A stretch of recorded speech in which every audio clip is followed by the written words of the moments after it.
Hello, welcome to Python MCQ question answer series. In this particular video, we will talk about data types. So let's start.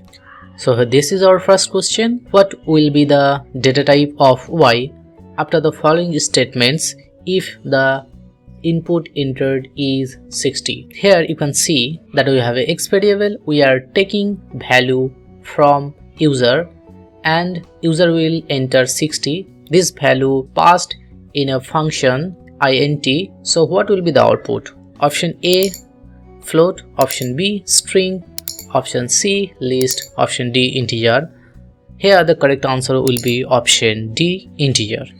In the above code you can see that we have an integer function and we are passing a variable x here, and this integer will construct an integer number from an integer literal, a float literal by removing all the decimals, or a string literal providing the string represents a whole number. Now we'll see the next question. What will be the data type of y after the following statement?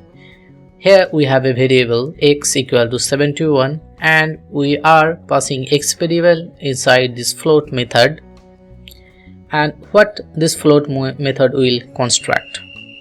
So first of all we will see options. Option A here float, option B string, option C list, option D integer.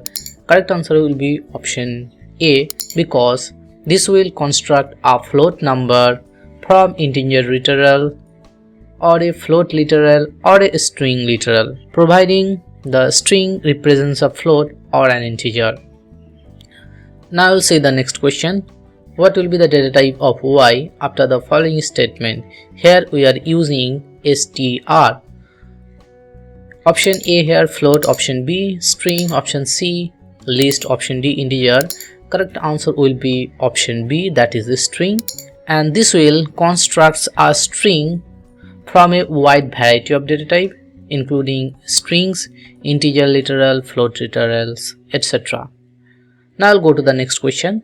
What will be the data type of x after the following statement? X equal to within single quote Python 3 test. Here is our first option dictionary, option B string, option C list, option D integer. Here the correct answer will be option B, that is string. Why? String in Python are surrounded by single quote, either single quote marks or double quote marks. So here is our example. Single quote hello is same as double quote hello, and you can display a string literal with the print function. Next question. What will be the data type of x after the following statement? Here x is equals to false.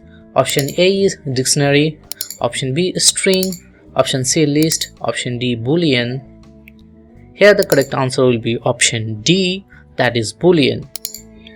Here you can see that boolean represents one of two values, that is true or false, either true or false. In programming you often need to know if an expression is true or false.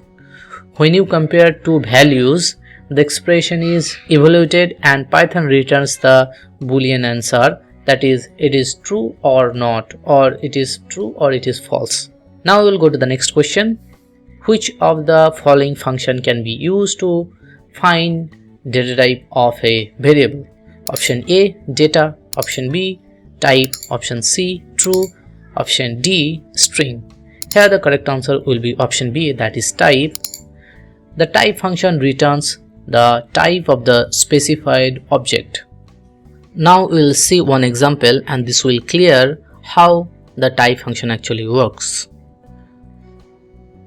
There is a variable A, there is a variable B, there is a variable C, and we are using a type function and we are assigning out this variable within the type function, and we are declared another variable, that is x, y and z, and if we'll print x, y and z, then this will show the types of these datas.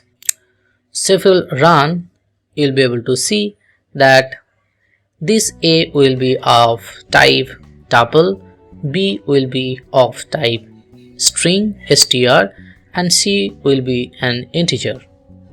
So this is how the Python type function works. So that's it for today. We have just completed 6 questions from data type. In the next video we will discuss more questions about data type. Till then, take care, bye bye, see you in the next video.